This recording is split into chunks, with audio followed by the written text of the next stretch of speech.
వాగర్థావివ సంపృక్తౌ వాగర్థప్రతిపత్తయే జగతః పితరౌ వందే పార్వతీ పరమేశ్వరౌ. సదాశివసమారంభాం శంకరాచార్య మధ్యమాం అస్మదాచార్యపర్యంతం వందే గురుపరంపరాం. ఆదిత్యాయ చ సోమాయ మంగళాయ బుధాయ చ గురుశుక్రశనిభ్యశ్చ రాహవే కేతవే నమః. శృంగేరి పీఠాధిపతులకి, కంచి పీఠాధిపతులకి నమస్కారములు తెలియజేసుకుంటూ కార్యక్రమాన్ని ప్రారంభిద్దాం. ఈ రోజున మనం రాఖీ పౌర్ణమి లేదా శ్రావణ పౌర్ణమి, దాని యొక్క విశిష్టత మరియు రాఖీ పండుగ ఏ విధంగా జరుపుకోవాలి, రాఖీ సోదరునికే కట్టాలా, ఇతరులకైనా కట్టవచ్చా, కట్టదలిస్తే ఏ విధానాన్ని పాటిస్తూ కట్టాలి, ఏ సమయంలో కడితే మంచిది అనేటువంటి యొక్క సంపూర్ణమైనటువంటి విషయాల గురించి క్లుప్తంగా తెలియజేసుకుందాం. ముందుగా ఈ యొక్క రాఖీ పౌర్ణమికి విశిష్టతను మనం తెలుసుకుందాం. ఈ రాఖీ పౌర్ణమి అనేటువంటిది దక్షిణాది రాష్ట్రాలలో జంధ్యాల పౌర్ణమిగా పిలువబడుతుంటుంది. అయితే ఇది మనకు ఉత్తరాది ప్రాంతం నుంచి మనకు వ్యాపించినట్లుగా మనకు చరిత్రకారులు చెబుతూ ఉన్నారు. ఈ రాఖీ పౌర్ణమి నాడు వేదాధ్యయనానికి వెళ్ళడానికి అనుకూలమైనటువంటి రోజుగా చెప్పబడి ఉంది. అంటే ఉత్తరాయణ పుణ్యకాలంలో ఉపనయన సంస్కారం జరిపించినటువంటి వటువులకి ఉపాకర్మ అనేటువంటి యొక్క చిన్న కార్యక్రమాన్ని నిర్వహించుకొని తదనంతరం గురుకుల పాఠశాలకి లేదా వేద విద్యాభ్యాసానికి లేదా గురుకులానికి పంపించేటువంటి ప్రక్రియగా మనకు అనాదిగా వస్తున్నటువంటి ఆచారం. ముఖ్యంగా ఆ రోజున ఉపనయన సంస్కారం కలిగి ఉన్నటువంటి కుటుంబాలలో ఎవరికైతే యజ్ఞోపవీత ధారణ ఉంటుందో వారందరూ కూడా నూతన యజ్ఞోపవీత ధారణ చేయాలనేటువంటిది శాస్త్రవచనం. అసలు ప్రతి పౌర్ణమికి కూడాను యజ్ఞోపవీత ధారణ చేయాలి, కానీ కనీసం ఈ శ్రావణ పౌర్ణమి రోజునైనా కానీ యజ్ఞోపవీత ధారణ చేయాలని శాస్త్రం చెప్పబడి ఉంది. అయితే ఈ యొక్క శ్రావణ పౌర్ణమికి అత్యంత విశేషమైనటువంటి ప్రాముఖ్యత ఉంది. ఏ విధంగా అంటే ఈసారి 2024 సంవత్సరంలో వచ్చేటువంటి శ్రావణ పౌర్ణమి 19వ తారీఖు నాడు వస్తుంది. ఆ శ్రావణ పౌర్ణమికి మహాశ్రావణి అనేటువంటి పేరు. సాధారణంగా పౌర్ణమి తిథి అనేటువంటిది ఈ శ్రావణ మాసంలో శ్రవణ నక్షత్రంతో కొన్నిసార్లు వస్తుంది, లేదా ధనిష్ట నక్షత్రంతో కొన్నిసార్లు వస్తుంది, లేదా కొన్నిసార్లు ఉత్తరాషాఢ నక్షత్రంతో వస్తుంది. కానీ సూర్యోదయానికి ఈ 2024లో వచ్చేటువంటి శ్రావణ పౌర్ణమి శ్రవణ నక్షత్రం ఉదయం 8:03 వరకు ఉంది. తదుపరి ధనిష్ట నక్షత్రం అనేటువంటిది ప్రవేశం చేసింది.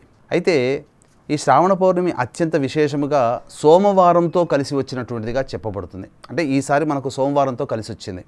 దీనినే మహాశ్రావణి అని అంటారు. అంటే పౌర్ణమి అనేటువంటి తిథి దేనికి సంకేతం అంటే చంద్రుడు సంపూర్ణముగా ఉండేటువంటి తిథి. రవి సూర్య భగవానుడు సంపూర్ణంగా ఉండేటువంటి తిథి అమావాస్య, అంటే చంద్రుడు ఉండడు. కానీ చంద్రుడు పరిపూర్ణముగా షోడశ కళలతో విరాజిల్లేటువంటి రోజు పౌర్ణమి తిథికి రావడం, అందున చంద్రుడి నక్షత్రాల్లో ఒకటైనటువంటి రోహిణి, శ్రవణం, హస్త ఈ 3 నక్షత్రాలు చంద్రుడి గ్రహానికి సంబంధించినవి. అందులో శ్రవణ నక్షత్రం కూడా ఈ పౌర్ణమి తిథికి ఉండడం సూర్యోదయానికి.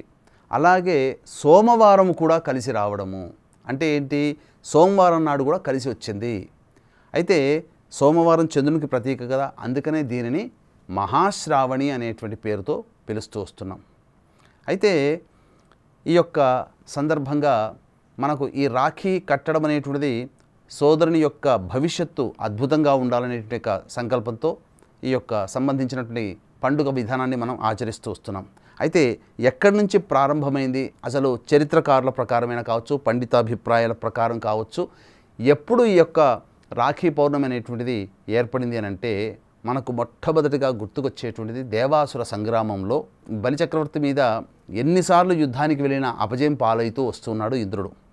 అంతటా ఈ శ్రావణ పౌర్ణమి రోజుననే ఇంద్రుని భార్య అయినటువంటి శచీదేవి గౌరీదేవిని పూజించి రక్షగా తోరములను తయారు చేసి ఇంద్రుడు యుద్ధానికి వెళుతుంటే రక్షగా ఆ యొక్క తోరాన్ని కట్టి విజయుడవై తిరిగిరా అని చెప్పి ప్రార్థించిందట ఆ యొక్క గౌరీదేవిని. అలాగే ఆ గౌరీదేవి ఆశీస్సులు అందుకున్నటువంటి ఇంద్రుడు బలిచక్రవర్తి మీద ఈ యొక్క పౌర్ణమి రోజుననే తోరము కట్టుకొని బలిచక్రవర్తి మీద విజయాన్ని పొందినటువంటి రోజు ఈ శ్రావణ పౌర్ణమి. ఇంకొక గాథ ప్రకారము మనం చూసుకున్నట్లయితే ఇది జరిగినటువంటి సంఘటన. రాజసూయ యాగం జరుగుతున్నటువంటి పంచపాండవుల సమక్షంలో శిశుపాలుని సంహరించే సమయం ఆసన్నమైనప్పుడు తన సుదర్శన చక్రముతో శిశుపాలుణ్ణి సంహరించడం జరిగింది. ఆ సందర్భంలో ఆ యొక్క శిశుపాలుని వధించేటువంటి సందర్భంలో ఆ చూపుడు వేలికి సుదర్శన చక్రం కొన తగిలి కొంత గాయమైంది. తద్వారా రక్తం ఓడుతూ ఉంటుంటే అక్కడ ఉన్నటువంటి అందరూ కూడాను నిశ్చేష్టులై చూసిపోయారు, అయ్యో దెబ్బ తాకింది అనేటువంటి భావనతో. కానీ ద్రౌపది మాత్రము చటాలున లేచి తన యొక్క చీర కొంగుని చింపి ఆ యొక్క చూపుడు వేలికి కట్టుగా కట్టిందట. ఆ విధంగా కట్టుగా కట్టినటువంటి సమయంలో శ్రీకృష్ణ భగవానుల వారు ఆ యొక్క ఆర్ద్రమైనటువంటి హృదయంతో, సోదర భావంతో, ఒక సోదరిగా తనకు కట్టుని కట్టిందనేటువంటి ఒక కృతజ్ఞతతో అవసర సందర్భంలో నిన్ను ఆదుకుంటానమ్మా అని చెప్పి ఆమెకి అభయం ఇవ్వడం, ఆ రోజున శ్రావణ పౌర్ణమి అవ్వడము, ఇవన్నీ కూడా జరిగిపోయాయి. ఇక గమనించినట్లయితే ఇంకొక కథ ప్రకారం చూసుకుంటే బలిచక్రవర్తి అత్యంత అనన్య సామాన్యమైనటువంటి విష్ణు భక్తుడు, అందరికీ తెలిసిందే. కాబట్టే కదా వామన అవతారంలో వచ్చి 3 అడుగులు తీసుకొని 3వ అడుగు తన శిరస్సు మీద పెట్టడం జరిగింది. ఆ విధంగా పాతాళ లోకానికి వెళ్ళిపోయాడు. అయితే అన్య సామాన్యమైనటువంటి భక్తితో ఆ యొక్క విష్ణువునే జయించి తన యొక్క నగరానికి విష్ణువు రక్షకుడుగా పెట్టుకోగలిగాడు భక్తి చేత మాత్రమే.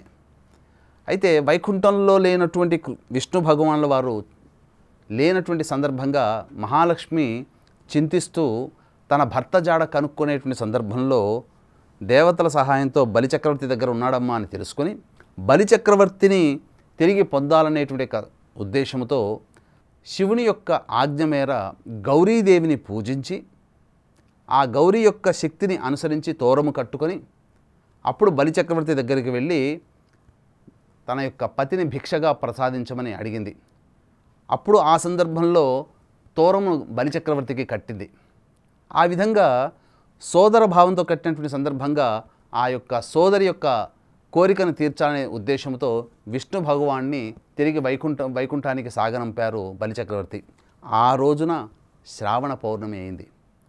కాబట్టి చారిత్రక కథనాల ప్రకారం చూసుకున్న అనాదిగా వస్తున్నటువంటి ఆచార సాంప్రదాయాల్లో రాఖీ కట్టడం అనేటువంటిది మనకు యుగ యుగాల నుంచి కూడా వస్తుంది. దీనిని మనము తోరం రూపంలో మనం కడుతున్నాం. అయితే కాలక్రమేణా మనిషి యొక్క అలవాట్లు అలాగే ఆచారాలు సాంప్రదాయాల్లో చాలా మటుకు మార్పులు వస్తున్నాయి. కాబట్టి దీనిని రాఖీ కట్టుకొని రాఖీ పౌర్ణమి అనేటువంటి యొక్క సందర్భంగా మనం ఈ యొక్క ఆచారాన్ని ఇంకా కొనసాగిస్తూనే ఉన్నాం. ఈ యొక్క రాఖీ పౌర్ణమినే హయగ్రీవ జయంతి అనేటువంటి యొక్క సందర్భంగా కూడా మనం కొలుస్తూ వస్తాం. అంటే హయగ్రీవ జయంతి అని అంటే ఏంటి? హయగ్రీవుడు ప్రధానంగా ఈ యొక్క రాక్షసులు ఈ సంబంధించినటువంటి వేద విజ్ఞానాన్ని అంతా కూడాను మరుగున పడేసేశారు. అంటే పాతాళలోకం తీసుకొని పోగా రాక్షసుల మీద యుద్ధము చేసినటువంటి ఈ హయగ్రీవుడు మళ్ళీ వేద విజ్ఞానాన్ని మళ్ళీ మనకు భావితరాలకు అందించినటువంటి సందర్భమే ఈ యొక్క శ్రావణ పౌర్ణమి. అందుకే దీనిని హయగ్రీవ జయంతిగా మనం తలుచుకుంటూ వస్తున్నాం. ఆ యొక్క విష్ణు భగవానునికి వేద రూపమైనటువంటి హయగ్రీవుణ్ణి ఈ రోజున కూడా మనం కొలుస్తూ వస్తాం. ఇక ముఖ్యంగా గమనించుకున్నట్లయితే ఈ యొక్క రాఖీ పౌర్ణమి అనేటువంటిది కేవలం సోదరుల మధ్యనైనా అంటే అనాదిగా మనం గమనించుకున్నట్లయితే ఎవరైనా కానీ మనం ఎవరి మేలు కోరైనా మనం కట్టవచ్చు. ఒక భర్త తాను చేసేటువంటి ఉద్యోగ వ్యాపార ప్రయత్నాల్లో విజయాన్ని చేకూర్చే విధంగా భార్య కట్టవచ్చు. అలాగే ఒక సోదరుని యొక్క అభ్యున్నతిని కాంక్షించినటువంటి సోదరి కట్టవచ్చు. అలాగే శిష్యుడి యొక్క జీవితం అద్భుతంగా ఉండాలని గురువు శిష్యునికి కట్టవచ్చు. లేదా స్నేహితులైన తమ తోటి స్నేహితులు బాగుండాలనే ఉద్దేశంతో స్నేహితులు కూడా కట్టవచ్చు. లేదా ఎవరి మీదనైనా అవ్యాజ్యమైనటువంటి సోదరభావం కలిగితే ఒక స్త్రీమూర్తి సోదరభావంతో ఇంకొక వ్యక్తినైనా కానీ ఈ యొక్క రాఖీ పౌర్ణమిగా జరుపుకోవచ్చు. కాబట్టి ఎవరైనా కానీ ఒక మంచి సదుద్దేశముతో ఒకరి జీవితం బాగుండాలనేటువంటి విధానంతో చేసుకునే ప్రక్రియే ఈ యొక్క రాఖీ పౌర్ణమి అని మనం చెప్పుకోవడం జరిగింది. అయితే ఈ రాఖీ పౌర్ణమిలో ఈ 2024 సంవత్సరంలో వచ్చినటువంటి విధానాన్ని కనుక మనం గమనించుకున్నట్లయితే ఏ సమయంలో రాఖీ పౌర్ణమి కట్టాలి అనేటువంటి రాఖీ కట్టాలి, అలాగే ఏ విధానాన్ని మనం పాటించాలి అనేటువంటి ఒక విషయాన్ని కనుక మనం చూసుకున్నట్లయితే పౌర్ణమి తిథి 19వ తారీఖు రోజున 8:03 వరకు ఉన్నది. కాబట్టి పౌర్ణమి తిథి కాదు, శ్రవణ నక్షత్రం. పౌర్ణమి తిథి రాత్రి 11 గంటల చిల్లర వరకు ఉంది. కాబట్టి విధానము ఏంటంటే ఆ రోజున గౌరీదేవిని పూజించాలి. గౌరీదేవిని పూజించాలన్నప్పుడు సూర్యోదయానికంటే ముందే కాలకృత్యాదులు తీర్చుకుని చక్కగా ఇల్లంతా కూడాను శుభ్రపరుచుకొని గౌరీ అమ్మవారి చిత్రపటాన్ని ముందర పెట్టుకొని అక్కడ ఆవు నెయ్యితో దీపారాధన చేసి తమలపాకులు మరియు 2 పోక చెక్కలు అలాగే పసుపుతో గౌరీ ముద్దను చేసుకోవాలి. అలాగే ముందుగా గణపతి యొక్క ముద్ద కూడా చేసుకొని గణపతి రూపంలో చేసుకొని గణపతికి పూజ చేసి సంకల్పం చెప్పుకోవాలి. ఎవరికైతే రాఖీ కడుతున్నామో వాళ్ళకి రక్ష అనేటువంటిది కలగాలి, వారి జీవితం బాగుండాలి, వాళ్ళ జాతకరీత్యా వచ్చేటువంటి యొక్క దోషాలు తొలగిపోవాలి అనే భావాన్ని సంకల్పంలో చెప్పుకొని ముందుగా గణపతి పూజ తీసుకోవాలి. గణపతి పూజ తదనంతరం గణపతి యొక్క అనుగ్రహం తీసుకొని గౌరీ పూజ ప్రారంభించాలి. ఈ యొక్క గౌరీ పూజలో అందరికీ అలవాటు కనుక ఉన్నట్లయితే లలితా సహస్రనామ పారాయణం చేయాలి. అలాగే ఏమేం వస్తువులు పెట్టుకోవాలి చెప్పాం కదా, తమలపాకులు 2, అలాగే 2 పోక చెక్కలు, 9 ముడులతో చేసినటువంటి 3 తోరములు మీరు దగ్గర పెట్టుకోవాలి. పెట్టుకొని దానికి పసుపు రాసి అలంకరణ చేసి ఆ గౌరీ మనం చేసుకుంటాం కదా పసుపుతో, ఆ గౌరీ దగ్గర వేసి అప్పుడు మీ యొక్క సోదరుడు కానీ, స్నేహితుడు కానీ, భర్త కానీ, శిష్యుడు కానీ లేదా ఇంకెవరైనా కానీ వారి జీవితం బాగుండాలనేటువంటి సదుద్దేశంతో చక్కగా జాతక చక్రంలో వచ్చే లోపాలు పోవాలని చెప్పి సంకల్పం చేసుకుని లలితా సహస్రనామ పారాయణం లేదా మీకు విష్ణు సహస్రనామం అలవాటు ఉంటే విష్ణు సహస్రనామ పారాయణం, లేదు శివ సహస్రనామం చేసుకునే వాళ్ళైతే శివుడు, అలాగే సుబ్రహ్మణ్య స్వామిని కొలుచుకునే వాళ్ళైతే సుబ్రహ్మణ్య స్వామి, గణపతిని కొలుచుకునే వాళ్ళైతే గణపతి సహస్రనామ పారాయణం అనేటువంటిది చేయాలి. చేసిన తర్వాత అది 8 గంటల లోపల మీరు ఆ యొక్క తంతునంతా కూడాను పూర్తి చేసుకోవాలి. అయితే రాఖీ అనేటువంటిది ఏ సమయంలో కట్టాలి, ఎప్పుడు పడితే అప్పుడు కట్టకూడదు కదా. దీనికంటూ కూడా ఎందుకంటే ఒక వ్యక్తి యొక్క జీవితాన్ని బాగుండాలనే ఉద్దేశంతో చేస్తున్నప్పుడు ఆ వ్యక్తికి కట్టేటప్పుడు సరైనటువంటి సమయం కట్టాలి. అయితే ఈ యొక్క రాఖీ పౌర్ణమి రోజున మనకు కాకతాళీయంగా భద్రాకరణం అనేటువంటిది కూడా వచ్చింది. ఈ భద్రాకరణాన్ని గురించి కనుక మనం చూసుకున్నట్టయితే దాని యొక్క చరిత్ర ఏమని చెప్పబడుతుందనంటే సంజ్ఞాదేవికి సూర్య భగవానికి పుట్టినటువంటి సంతానంలో శని భగవానుడు మరియు భద్ర అనేటువంటి కుమార్తె కూడా పుట్టింది. ఈ భద్రకు ఉన్నటువంటి శక్తి ఏపాటిది అనంటే ఈ ముల్లోకములో తను ఎక్కడ ఉంటే ఆ యొక్క ప్రదేశం అంతా కూడా చెడు ప్రభావాలు అనేటువంటివి ఉంటాయి, శుభములు జరగవు. కాబట్టి ముల్లోకాలలో ఒకే సమయంలో అన్ని లోకాలు తిరగలిగే శక్తి కూడా ఈ భద్రాకరణం ఉన్నటువంటి కారణం చేత ఈ విశ్వంలోని సమస్త లోకములన్నీ కూడా భద్రాకరణ ప్రభావం వలన దుష్ప్రభావాలకు గురవుతున్నాయని చెప్పి బ్రహ్మ దగ్గరికి మొరుపెట్టుకొని వెళ్ళగా బ్రహ్మదేవుడు భద్రాకరణాన్ని ఆజ్ఞాపించాడు. కాబట్టి నీవు ఇకనైనా కానీ నీవు ఉండేటువంటి సమయం ఒక్కొక్క లోకంలో ఒక్కొక్క సమయంగా పరిగణించబడుతుంది. కాబట్టి నీవు ఏ సమయంలో ఎక్కడ ఏ లోకంలో ఉంటావో ఆ లోకంలో శుభకార్యాలు చేసినటువంటి వాళ్ళు ఎవరైనప్పటికీ కూడాను అవి నిష్ఫలమవుతాయి, అలాగే ప్రమాదములు పెరుగుతాయి అని చెప్పడం జరిగింది. దానికి సంతసించినటువంటి భద్రాకరణం ఒప్పుకుంది భద్రాదేవి. అప్పుడు ఈ యొక్క కరణంలలో భద్రాకరణాన్ని కూడా చేర్చడం జరిగింది. అంటే పంచాంగం అంటే మనం అనుకున్నటువంటిది కేవలం ఈ యొక్క తిథివార నక్షత్రాలే కాకుండా యోగ కరణాలు కూడా ఉంటాయి.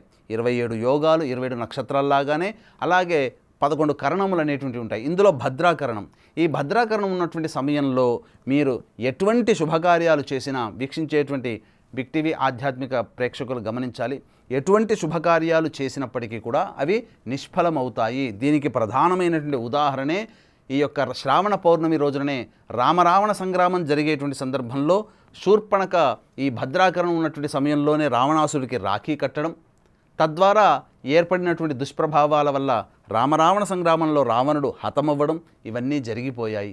ఇది లోకంలో జరిగినటువంటి సంఘటన. కాబట్టి ఇక భద్రాకరణం అనేటువంటిది 1:33 వరకు ఆ రోజున ఉంది. 19వ తారీఖు రోజున మధ్యాహ్నం 1:33 వరకు ఉన్నది.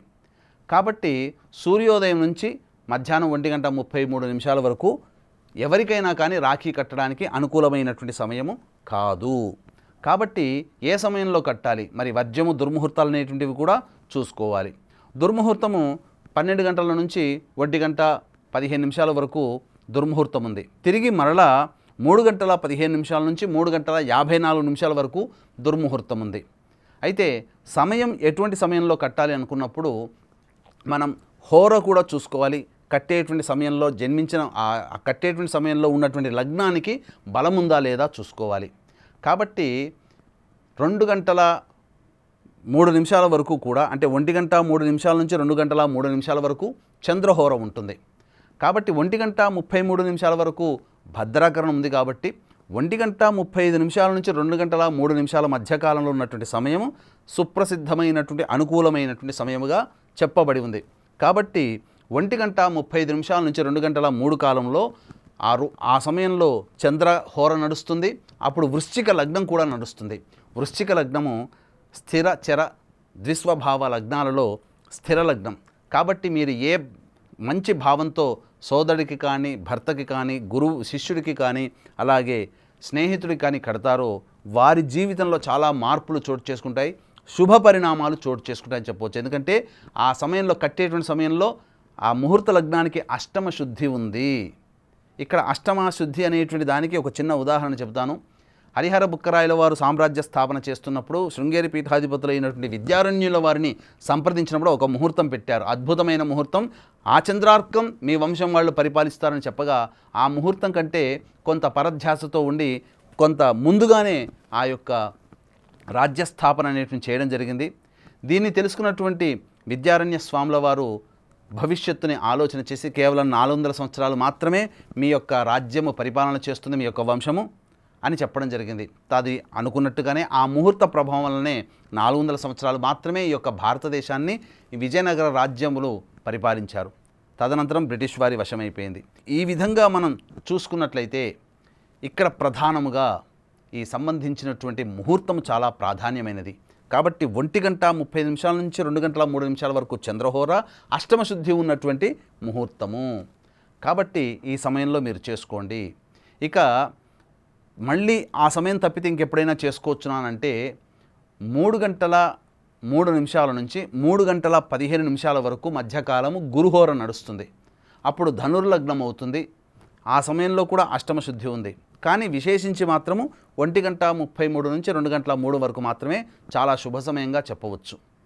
ఇక గమనించుకున్నట్లయితే ప్రధానంగా ఆ యొక్క 2 గంటల నుంచి 2:03 నుంచి 3:03 వరకు చేసుకోవచ్చు కదా, ఎందుకండి చేసుకోకూడదు అని అంటే ఆ సమయంలో శనిహోర నడుస్తుంది. శనిహోర నడుస్తున్నప్పుడు శుభములు చేయం కదా. అలాగే 3:03 నుంచి 3:15 వరకు శుభ సమయం. 3:15 నుంచి 3:54 వరకు మళ్ళీ తిరిగి దుర్ముహూర్తం ప్రారంభమవుతుంది. ఇక 4 గంటల నుంచి మళ్ళీ రాక్షస కాలం ప్రారంభమవుతుంది. కాబట్టి ఇది సమయం కాదు. కాబట్టి వీక్షించేటువంటి బిగ్ టీవీ ఆధ్యాత్మిక ప్రేక్షకులందరూ కూడా ఈ సమయంలోనే మీరు రాఖీ కట్టేటువంటి ప్రయత్నాన్ని చేసుకోండి. ఇక గమనించుకున్నట్లయితే ఈ యొక్క విధానం, రాఖీ కట్టే విధానం ఏం చెయ్యాలి అని అన్నప్పుడు మీరు ఎవరికైతే రాఖీ కట్టాలని అనుకుంటారో ఆ స్త్రీమూర్తి వారిని ఇంటికి ఆహ్వానం చేయండి. వారికి ఇష్టమైనటువంటి పిండి పదార్థములు, వంట పదార్థములు, అలాగే స్వీటు ఇవన్నీ కూడాను తయారు చేసి వారికి కడుపు నిండా భోజనము పెట్టిన తరువాత అప్పుడు ఆ యొక్క కట్టించుకునేటువంటి వ్యక్తి ఎవరైతే మీ సోదరుడో అలాగే బంధువో ఎవరైతే ఉంటారో వారిని తూర్పు ముఖం ఫేస్ పెట్టి కూర్చోమని చెప్పండి. చెప్పిన తర్వాత మీరు ఒక ప్లేట్లో 2 దీపారాధన కుందులు చేసి అందులో ఆవునేతితో కానీ లేదా నువ్వుల నూనెతో కానీ దీపం వేసి దీపారాధన చేసి అలాగే 2 తమలపాకులు మరియు 2 పోగ చెక్కలు కూడా పట్టుకొని రావాలి. మీరు ఉదయాన్న పూజ చేసినటువంటి తోరములు 3 ఉన్నాయి. ఆ 3 తోరములు కూడా మీరు తీసుకొని రావాలి. వచ్చిన తర్వాత ఈ యొక్క రాఖీ కట్టేటువంటి సందర్భంలో చాలామంది తెలియక అనేకమైనటువంటి ప్లాస్టిక్ వస్తువులను వాడుతున్నారు. శాస్త్ర ప్రకారం చెప్పబడినటువంటిది బంగారంతో చేసినటువంటి రాఖీ కానీ లేదా హీనపక్షంలో వెండితో చేసినటువంటి రాఖీ కానీ కట్టమని చెప్పబడి ఉంది. కాబట్టి 300-400 రూపాయలు పెడితే వెండి రాఖీ ఎక్కడైనా దొరుకుతుంది. కాబట్టి ఆ వెండి రాఖీని మీరు తీసుకొని రండి. ఎందుకంటే అందరికీ బంగారం కొనే స్తోమత సామాన్య మానవుడికి ఉండదు కదా. కాబట్టి వెండి రాఖీని మీరు తీసుకొని రండి. లేదు స్తోమత లేని వాళ్ళు మామూలు సాధారణమైనటువంటి పత్తితో చేసినటువంటి రాఖీ తీసుకొని రావాలి. తీసుకొని వచ్చిన తర్వాత అప్పుడు తూర్పుకి ఎదురుగా మీ యొక్క సోదరుని కానీ బంధువుని కానీ కూర్చోబెడతారు కదా, అప్పుడు హారతి అద్దండి. దీపావళి నాడు తెల్లవారుజామున ఏ విధంగానైతే హారతులు చేసుకుంటారో ఆ విధంగా హారతి అద్దండి. అద్దిన తర్వాత ఒక పోక చెక్క తీసుకొని ఆ యొక్క వ్యక్తి యొక్క జీవితంలో అన్ని శుభాలు జరగాలి, దుష్టములు తొలగిపోవాలనే భావనతో క్లాక్ వైజ్గా కుడి నుంచి ఎడం వైపుకు ఒకసారి మళ్ళీ ఆ పోగచెక్క పడేయడం, మళ్ళీ రెండవ పోగచెక్క తీసుకొని మళ్ళీ ఎడమ వైపు నుంచి మళ్ళీ కుడి చేతి వైపుగా ఇలా పెట్టేసేసి ఆ పోగచెక్క పడవేసేసి అప్పుడు ఏనబద్ధో బలిరాజో అనేటువంటి యొక్క శ్లోకం ఉంది కదా, ఆ శ్లోకం కంటే కూడా మీరు మనస్సులో ఉన్నటువంటి ఒక భావంతో మీరు చేయండి. ఏంటనంటే మహాలక్ష్మీదేవి బలిచక్రవర్తికి కట్టేటప్పుడు బలిచక్రవర్తి యొక్క శక్తినంతా కూడాను సంగ్రహించి ఆ తోరణంలో పెట్టగలిగింది. కాబట్టి ఆ తోరం యొక్క ప్రాధాన్యత అంతటిది. కాబట్టి బలిచక్రవర్తి యొక్క శక్తినే నీవు గ్రహించినదైనటువంటి తోరమా, నీవు కూడా నా భర్తకి, నా సోదరుడికి, నా శిష్యుడికి, నా స్నేహితుడికి, నా బంధువుకి కూడా అంతటి శక్తిని ప్రసాదించు అని చెప్పే భావంతో చక్కగా 3 తోరములు కట్టిన తర్వాత అప్పుడు మీరు వెంట తెచ్చుకున్నటువంటి లౌక్యంగా ఉపయోగించుకునేటువంటి లౌకికంగా వాడేటువంటి రాఖీలు కట్టండి. కట్టిన తర్వాత ఆ యొక్క సోదరునికి కానీ బంధువు కానీ స్వీట్ తినిపించండి. తినిపించి మీకు సోదరుడు పెద్దవాడైతే మీరు ఆశీర్వచనం తీసుకోవాలి, లేదు మీ సోదరుడు చిన్నవాడైతే అక్క ఆశీర్వచనం తీసుకోవాలి. భార్య ఎలాగో భర్త ఆశీర్వచనం తీసుకుంటుంది, శిష్యుడు ఎలాగో గురువు ఆశీర్వచనం తీసుకుంటాడు. స్నేహితులైతే ఏం చేయాలండి, ఆలింగనం చేసుకోండి, సరిపోతుంది. ఈ విధంగా ఈ విధానాన్ని పాటించి కనుక మీరు ఈ యొక్క రాఖీ పౌర్ణమి జరుపుకున్నట్లయితే తప్పకుండా 1 సంవత్సరం వరకు కూడా ఆ సంబంధించినటువంటి శక్తి అంతా మిమ్మల్ని కాపాడుతుంది. గౌరీదేవి యొక్క శక్తి ఆ తోరంలో ఉండి మిమ్మల్ని సంవత్సరం అంతా ఎవరైతే కట్టించుకుంటారో వారందరూ కూడా చక్కగా జీవితంలో పైకి వస్తారని చెప్పవచ్చు. మరి సోదరి ఇంటికి వెళ్ళలేనటువంటి వాళ్ళు ఎలా అండి అని అంటారా? ఆ విధంగా సోదరి ఇంటికి వెళ్ళలేనివి అయినప్పటికీ కూడా ఆ సోదరికి సంబంధించి ఇష్టమైనటువంటి వస్తువుల్ని మీరు కొరియర్ ద్వారానైనా పంపించవచ్చు, అలాగే మీరు రాఖీని కూడా పంపించవచ్చు. ఆ విధంగా తన ఇంట్లో ఉన్నటువంటి పెద్దవాళ్ల చేత సోదరి కడుతున్నట్టుగానే భావన చేసుకుంటూ రాఖీ కట్టండి. మర్చిపోకుండా ఆ యొక్క సోదరికి ఇంటి నుంచి వెళుతూ ఆ సోదరికి ఇష్టమైనటువంటి బహుమతులు ఏవైతే ఉంటాయో ఆ బహుమతులు ఆ సోదరికి ఇచ్చి ఆ సోదరి ఆనందాన్ని, ఆ భార్య ఆనందాన్ని, అలాగే గురువు యొక్క ఆనందాన్ని, అలాగే స్నేహితుల యొక్క ఆనందాన్ని కళ్ళల్లో చూడండి. అంటే వారికి ఇష్టమైనటువంటి బహుమతి ఖచ్చితంగా ఈ యొక్క రాఖీ పౌర్ణమి సందర్భంగా ఇవ్వాలి. ఎందుకనంటే ప్రతిసారి కూడా ఈ యొక్క రాఖీ కట్టించినటువంటి శ్రావణ పౌర్ణమి నాడు జరిగినటువంటి సందర్భంలో బలిచక్రవర్తికి తన దగ్గర ఉన్నటువంటి విష్ణు భగవాన్ని ఇచ్చి పంపించాడు లక్ష్మీదేవితో సహా. అలాగే ద్రౌపదికి తాను ఈ యొక్క శిశుపాల వధ జరుగుతున్నప్పుడు కుడి చేయి చూపుడు వేలికి దెబ్బ తగినటువంటి సందర్భంలో ఆపద సమయంలో ఆదుకుంటారన్నాడు కదా.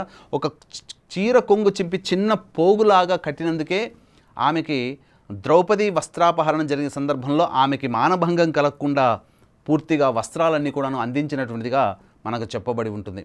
అలాగే ఇంకా గమనించుకున్నట్లయితే ఇంద్రుని యొక్క అనుగ్రహం, అంటే శచీదేవి ఇంద్రుని యొక్క విజయాన్ని కాంక్షించింది. కాబట్టి ఇదంతా కూడా సోదరి యొక్క ప్రేమ ఆప్యాయతలకి అనురాగానికి గుర్తుగా ఉండేటువంటి రాఖీ పౌర్ణమి. కాబట్టి చక్కగా ఆ సోదరిని ఆనందపరచడం సోదరుని యొక్క బాధ్యత.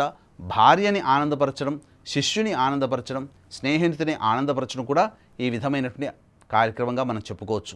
కాబట్టి వీక్షించేటువంటి బిగ్ టీవీ ఆధ్యాత్మిక ప్రేక్షకులందరూ కూడా గమనించాల్సిన అంశం ఏంటంటే ఏ సమయంలో రాఖీ కట్టాలి అన్నప్పుడు మధ్యాహ్నం 1:35 నుంచి 2:03 మధ్యకాలంలో చంద్రహోర ఉంటుంది, పౌర్ణమి తిథి ఉంటుంది, సోమవారం అయ్యింది.